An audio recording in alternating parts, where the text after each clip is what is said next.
तमाम नेमतें और आसाइशें होने के बावजूद हज़रत आदम अलैहिस्सलाम ने जब जन्नत में तन्हाई और अजनबियत महसूस की तो अल्लाह पाक ने हज़रत अम्मा हवा को पैदा फरमा दिया।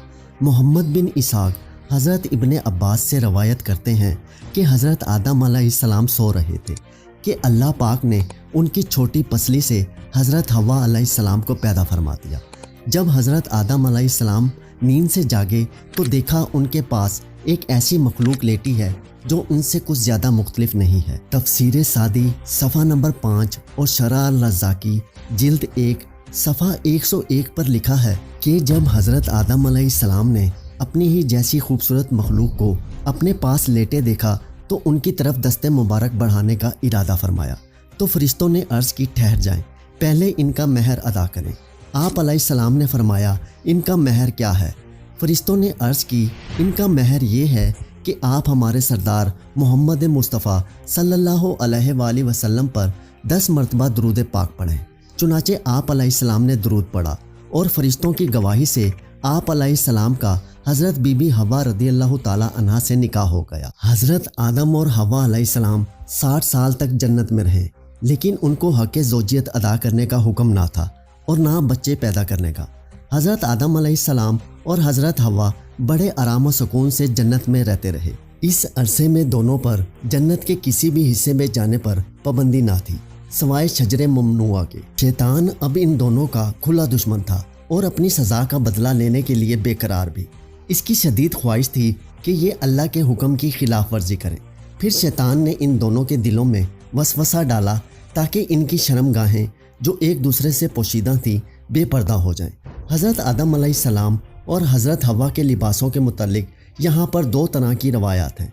एक रवायत तो ये मिलती है कि जन्नत में इन दोनों का लिबास भी जन्नती था जिसमें इन दोनों के सरों पर ताज भी थे, जबकि दूसरी रवायत के मुताबिक इनके जिस्म पर जन्नती दरख्तों के पत्ते थे जिनसे उनके सतर एक दूसरे से पोशीदा थे।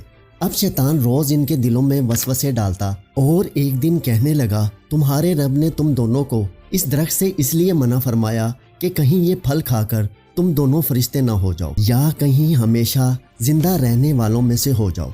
शैतान की शैतानी और बहकावे वाली बातें सुनकर हज़रत हवा सोचने पर मजबूर हो गई। आखिरकार शैतान की मुसलसल कोशिशें और साजिशें रंग ले ही आईं। उसने हज़रत हवा को फल खाने पर राज़ी कर लिया। एक दिन हज़रत हवा ने हज़रत आदम अलैहिस्सलाम से कहा कि हम इस शजरे ममनुआ का ज़रा सा हिस्सा खा कर तो देखें, आखिर वो क्या राज है जो अल्लाह ने इसे खाने से मना फरमाया है। शुरू में तो हज़रत आदम अलैहिस्सलाम इसके लिए कतई तौर पर तैयार ना थे, लेकिन फिर हज़रत हवा अलैहिस्सलाम के मुसलसल इसरार पर बदिले नख्वास्ता वो भी राज़ी हो गए।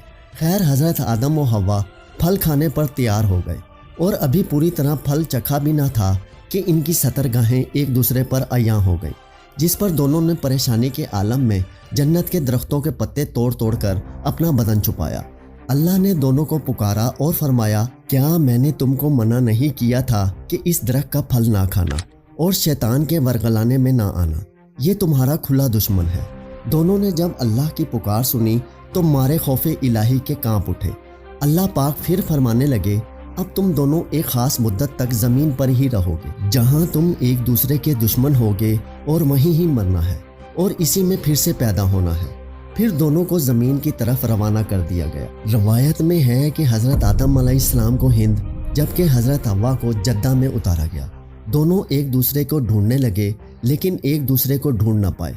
हज़रत सादी लिखते हैं कि हज़रत आदम जब हिंद में उतरे तो उनके पास हिजरे असफद और जन्नत के दरख्तों के पत्ते भी थे जिनको उन्होंने ज़मीन पर फैला दिया। हज़रत इब्ने अब्बास रज़ियल्लाहु ताला अन्हु से मरवी है कि हज़रत जिब्राईल अलैहिस्सलाम हज़रत आदम अलैहिस्सलाम के पास आए और गंदम के 7 दाने साथ लाए। हज़रत आदम अलैहिस्सलाम ने पूछा, ये क्या है? अर्ज़ किया, ये उस दरख्त का फल है जिससे आपको रोका गया था लेकिन आपने तनावुल कर लिया था।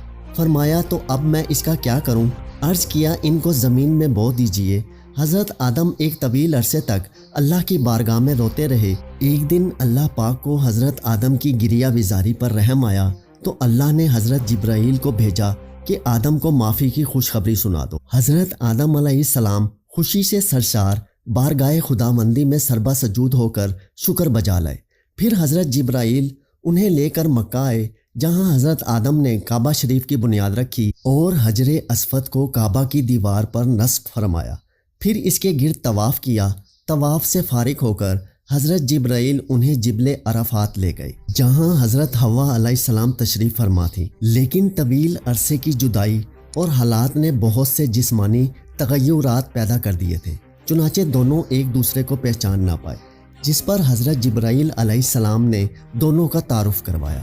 ناظرین، یہی وہ وقت تھا کہ جب پہلی دفعہ آپ کو حیض بھی آیا اور اللہ پاک کے حکم سے پھر حضرت آدم اور حضرت حوا کو کثیر اولاد ہوئی۔ حضرت اماں حوا کو حمل سے جڑواں بچے پیدا ہوتے تھے، جن میں ایک لڑکا اور ایک لڑکی ہوتی تھی، جبکہ جب آپ دوسری دفعہ امید سے ہوتی تو پھر ایک لڑکا لڑکی پیدا ہوتے، اور اسی طرح پہلے حمل سے پیدا ہونے والے بیٹے کی شادی دوسرے حمل سے پیدا ہونے والی بیٹی سے کر دی جاتی، یعنی ایک حمل سے پیدا ہونے والے بچے سگے بہن بھائی قرار پائے۔ ناظرین، یہاں آپ کو یہ بات بتاتے چلیں کہ اللہ تعالیٰ نے حضرت حوا علیہ السلام کو خود ہی حضرت آدم علیہ السلام کی زوجیت کے لیے پیدا فرمایا تھا، اس لیے نکاح پڑھوانے کی ضرورت نہیں تھی، بلکہ اللہ پاک نے فرشتوں کی گواہی میں حضرت حوا کو حضرت آدم کی زوجہ بنا دیا تھا۔ قرآن پاک میں اللہ پاک نے حضرت حوا کے لیے زوجہ حضرت آدم کا لفظ ہی استعمال کیا گیا ہے۔ ناظرین، فرشتے حضرت آدم کی پیدائش سے آزمائے گئے، جبکہ انسان کو بھی اللہ پاک آزمائش میں مبتلا کرتا ہے کہ کون فرما برداری کرتا ہے اور کون نافرمانی کرتا ہے، اور جو دنیا آخرت میں غور و فکر کرتا ہے وہ ایک کی دوسرے پر فضیلت جان لیتا ہے اور پہچان لیتا ہے کہ دنیا آزمائش کا گھر اور فنا ہونے والی ہے، جبکہ آخرت بدلے کا ہمیشہ باقی رہنے والا گھر ہے۔ لہٰذا دوستوں، ہمیں چاہیے کہ ہم ان لوگوں میں سے ہو جائیں جو دنیا کی ضرورت کو آخرت کی ضرورت پر وار دیتے ہیں، اور بے شک نیکی کی توفیق اللہ پاک کی ہی طرف سے ملتی ہے۔ اللہ پاک مجھے اور اس ویڈیو کو دیکھنے والے تمام افراد کو گناہوں سے دور رہنے اور نیک اعمال کرنے کی توفیق عطا فرمائے۔